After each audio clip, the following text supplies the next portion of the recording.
আসসালামু আলাইকুম। সংবাদে আপনাদের সবাইকে স্বাগতম জানাচ্ছি আমি নাফিসা। শুরুতে সংবাদ শিরোনাম। প্রথমেই জানিয়ে দিব, নিজেদের পাতাফাঁদে আটকা পড়ে গেছে যুক্তরাষ্ট্র ইসরায়েল, ধ্বংসের দ্বারপ্রান্তে পৌঁছে গিয়েছে যুক্তরাষ্ট্র ইসরায়েল। এরপরেই জানিয়ে দিব, হরমুজ অভিযানে যাওয়ার পথে বানরের হামলার মুখে পড়ে মার্কিন নেভি। তারপরেই জানিয়ে দিব, প্রকাশ্যে আনছে পারমাণবিক অস্ত্র, কোনো রাষ্ট্রই এখন ইরানকে থামাতে পারবে না। সর্বশেষ জানিয়ে দিল, ইরানের সরাসরি পারমাণবিক বোমা হামলা নিয়ে মুখ খুললেন ট্রাম্প। এখন শুনছিলেন সংবাদ শিরোনাম, এখন বিস্তারিত। তার আগে ভিডিওটিতে লাইক করে কমেন্টে জানিয়ে দিন আজকের সংবাদের বিষয়ে আপনার মূল্যবান মতামত, আর আপনি কোন জেলা বা কোথা থেকে আমাদের এই সংবাদটি শুনছেন এবং দেখছেন। আর হ্যাঁ, এমন আরো সংবাদ পেতে চ্যানেলটি সাবস্ক্রাইব করে পাশে থাকুন। নিজেদের পাতা ফাঁদে আটকা পড়ে গেছে নিজেরাই। নিজের কবর ইসরায়েল যত্ন করে খুঁড়ছে নিজ হাতেই। এমনকি নিজেদের অতি আগ্রাসী আচরণের কারণেই ইসরায়েল এখন ধ্বংসের মুখে। ১৯ শতকের শেষ ভাগে থিওডর হার্জেল যখন একটি নিরাপদ ইহুদি রাষ্ট্রের স্বপ্ন দেখেছিলেন, তখন তার মূল লক্ষ্য ছিল এমন এক ভূখণ্ড যেখানে ইহুদিরা দীর্ঘদিনের নিরাপত্তাহীনতা কাটিয়ে মাথা উঁচু করে দাঁড়াতে পারবে। কিন্তু স্বাধীনতার ৭ দশকেরও বেশি সময় পার হয়ে আজকের ইসরায়েল এক অদ্ভুত প্যারাডক্সের মুখোমুখি।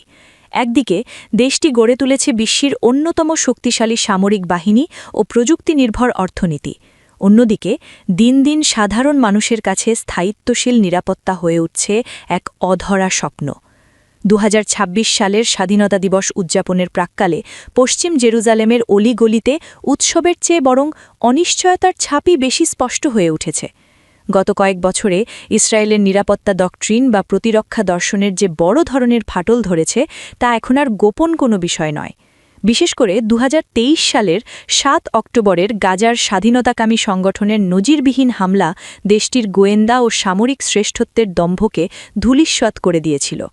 সেই ক্ষত এখনও কাটিয়ে উঠতে পারেনি দেশটি, বরং ২ বছরের বেশি সময় ধরে গাজা ও লেবাননে একটানা সামরিক অভিযান চালিয়েও কোনো রাজনৈতিক সমাধানে পৌঁছাতে ব্যর্থ হওয়া বর্তমান নেতানিয়াহু সরকারের জন্য বড় চ্যালেঞ্জ হয়ে দাঁড়িয়েছে। হার্জেল যেখানে ফিলিস্তিনকে সভ্যতার এক দুর্গ হিসেবে কল্পনা করেছিলেন, সেখানে বর্তমান বাস্তবতায় জেরুজালেমের পবিত্র স্থানগুলোর রক্ষণাবেক্ষণ নিয়ে আন্তর্জাতিক মহলে তৈরি হয়েছে তীব্র বিতর্ক। এমনকি খোদ খ্রিস্টান ধর্মগুরুদের ধর্মীয় আচার পালনে বাধা দেওয়ার মতো ঘটনাগুলো ইসরায়েলের নৈতিক অবস্থানকে প্রশ্নের মুখে ঠেলে দিয়েছে।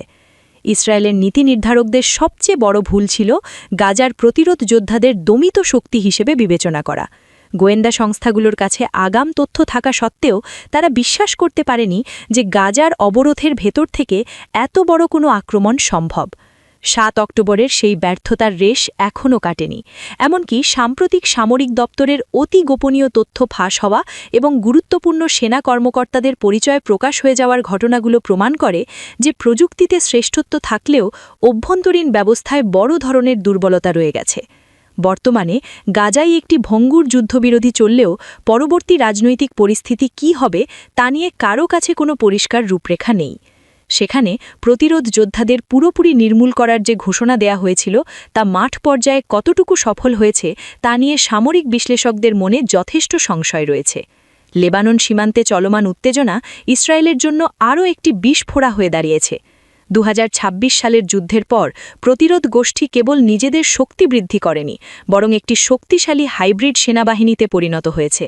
ইসরায়েলের বর্তমান সামরিক কৌশল কেবল তাদের শক্তি ক্ষয় করার উপর জোর দিলেও প্রতিরোধ যোদ্ধাদের রাজনৈতিক ও সামাজিক শিকড় উপড়ে ফেলা সম্ভব হয়নি।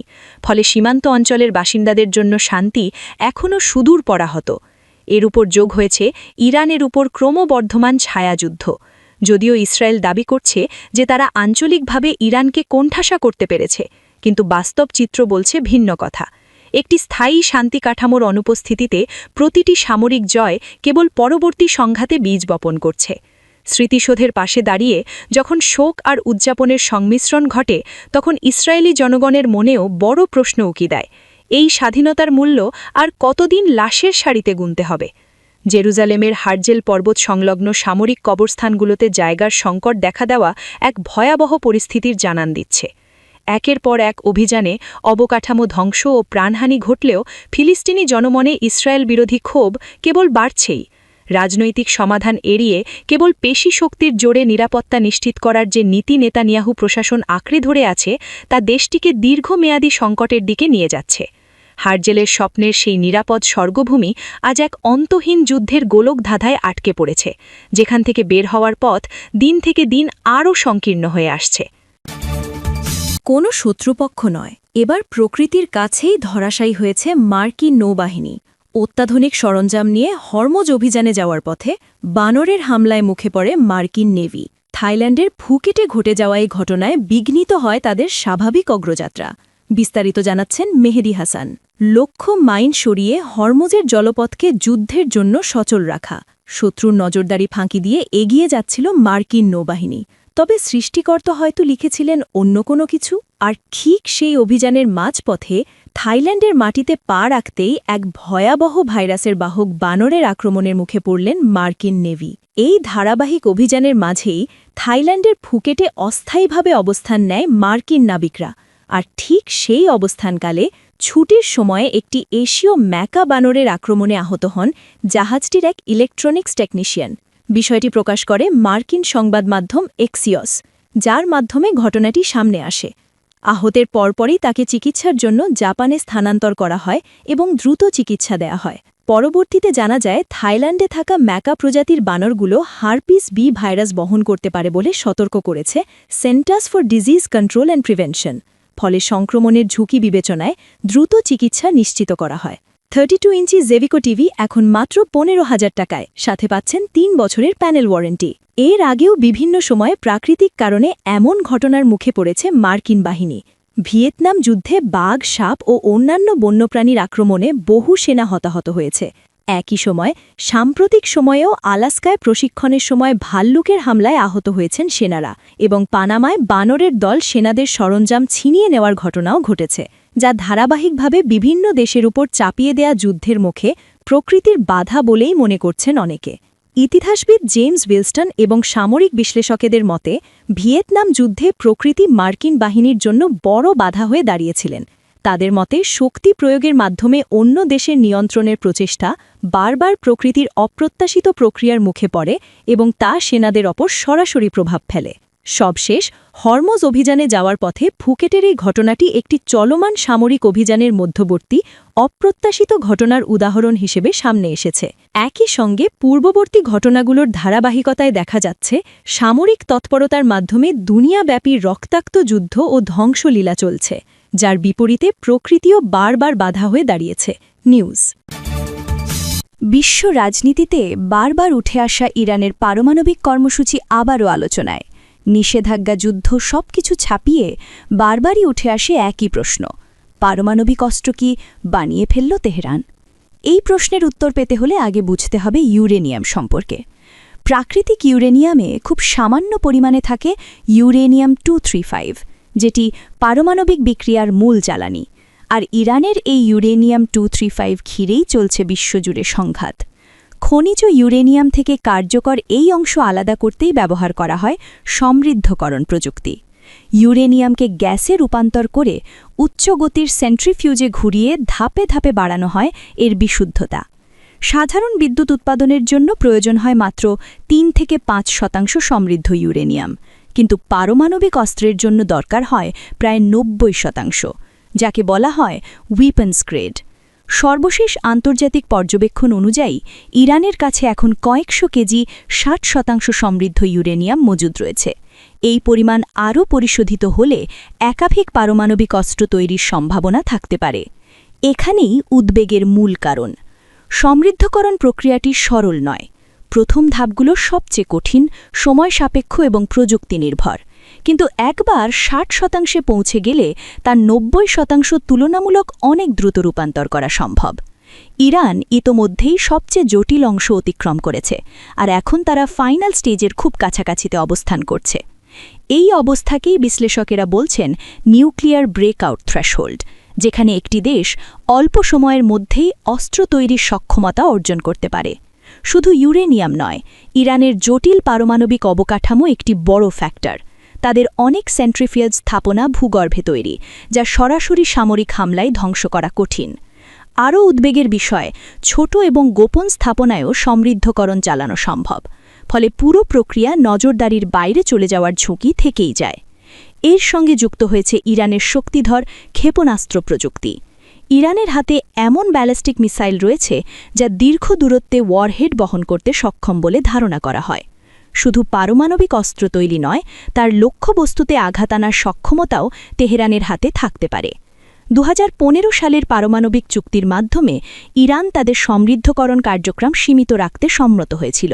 তবে যুক্তরাষ্ট্র সেই চুক্তি থেকে সরে যাওয়ার পর ধাপে ধাপে সেই সীমা অতিক্রম করে তেহরান। বর্তমানে আবারও আলোচনার চেষ্টা চলছে। ইরান কি তাদের 60% সমৃদ্ধ ইউরেনিয়াম কমাবে, নাকি পারমাণবিক অস্ত্র হাতেই বিশ্বকে চমকে দেবে? বিশ্লেষকদের মতে প্রযুক্তিগতভাবে ইরান এখন ব্রেক পয়েন্টের খুব কাছাকাছি। তবে বাস্তবে তারা অস্ত্র তৈরি করবে কিনা সেটি সম্পূর্ণ রাজনৈতিক সিদ্ধান্ত। কারণ পারমাণবিক অস্ত্র তৈরি মানেই হবে আন্তর্জাতিক নিষেধাজ্ঞা বৃদ্ধি, সামরিক উত্তেজনা, এমনকি ফের যুদ্ধাশঙ্কা। আগামী ২৬ এপ্রিল যুক্তরাষ্ট্র ও ইরানের মধ্যকার চলমান সাময়িক যুদ্ধবিরতি শেষ হওয়ার কথা রয়েছে। এই পরিস্থিতিতে পাকিস্তানের দ্বিতীয় দফায় যুদ্ধবিরতির বৈঠক হওয়ার কথা থাকলেও সেই বৈঠক নিয়ে এখনও অনিশ্চয়তা কাটেনি। কারণ যুক্তরাষ্ট্র রাজি থাকলেও বৈঠক নিয়ে তেমন আগ্রহ দেখাচ্ছে না তেহরান। তারা বলছে, হরমুজে মার্কিন নৌ অবরোধ থাকাকালে কোনো ধরনের আলোচনা হবে না। মুখোমুখি এ পরিস্থিতির মধ্যে এবার ইরানে পারমাণবিক হামলা হবে কিনা তা নিয়ে মুখ খুলেছেন মার্কিন প্রেসিডেন্ট ডোনাল্ড ট্রাম্প। স্থানীয় সময় বৃহস্পতিবার হোয়াইট হাউসে সাংবাদিকদের সঙ্গে কথা বলছিলেন মার্কিন প্রেসিডেন্ট। এ সময় ইরানে পরমাণু অস্ত্র ব্যবহার করবেন কিনা এমন প্রশ্ন উঠে আসে, আর এতেই ট্রাম্প রীতিমতো সাংবাদিকদের উপর চটে যান। ট্রাম্প জানান, তিনি ইরান যুদ্ধকে পারমাণবিক সংঘাতে পরিণত করতে চান না। তার দাবি, প্রচলিত যুদ্ধেই ইরানকে ইতোমধ্যে সম্পূর্ণভাবে দুর্বল করে দেয়া হয়েছে। ট্রাম্প বলেন, আমি কেন পারমাণবিক অস্ত্র ব্যবহার করব? আমরা তা ছাড়াই তাদের ধ্বংস করে দিয়েছি। না, আমি এটা ব্যবহার করব না। পারমাণবিক অস্ত্র কারোরই ব্যবহার করা উচিত নয়। পরে নিজের সোশ্যাল প্ল্যাটফর্ম ট্রুথ সোশ্যালে ট্রাম্প এক পোস্টে আবার হুমকি দেন। বলেন, আমার হাতে দুনিয়ার সময় আছে, কিন্তু ইরানের নেই। তাদের জন্য সময় দ্রুত ফুরিয়ে যাচ্ছে।